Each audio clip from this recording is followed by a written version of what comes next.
কোটা আন্দোলনের উত্তপ্ত ময়মনসিংহ। আজকে আমরা দেখছি ময়মনসিংহের রেলওয়ে চত্বরে কোটা আন্দোলন বিরোধীরা আন্দোলন করছে। শিক্ষার্থীরা স্কুল কলেজ বন্ধ থাকা সত্ত্বেও তারা আন্দোলন চালিয়ে যাচ্ছে এবং এই আন্দোলনেই কিন্তু আজকে উত্তাল ময়মনসিংহ।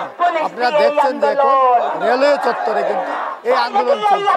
এই আন্দোলনের মধ্যেই কিন্তু আজকে হাজারো শিক্ষার্থী জমা হয়েছে।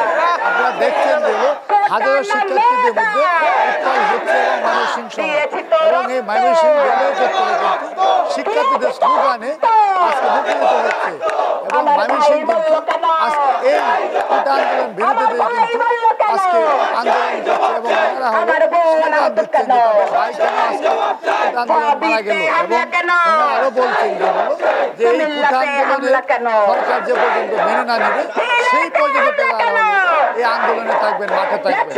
আজকে এই ময়মনসিংহেই কিন্তু আজকে আন্দোলন হচ্ছে এবং আমরা দেখতে পাচ্ছি এখানে হাজারো শিক্ষার্থী কিন্তু উপস্থিত হয়েছে এবং হাজারো শিক্ষার্থী কিন্তু উপস্থিত হয়ে কিন্তু আজকে আন্দোলন করছে এবং এখানে স্লোগানে মুখরিত হচ্ছে এবং প্রত্যেকটা শিক্ষার্থী কিন্তু তারা আজকে এই কোটা আন্দোলন বিরোধী আন্দোলনের স্লোগানে মুখরিত হচ্ছে।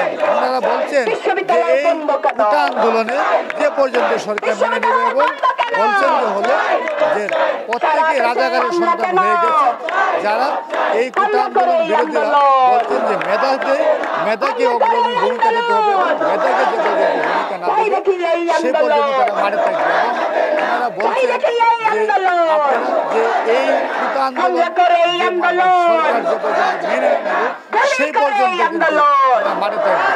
কৃষ্ণচূড়া চত্বরে কিন্তু বিভিন্ন স্কুল কলেজের শিক্ষার্থীরা কিন্তু এখানে জমা হচ্ছে এবং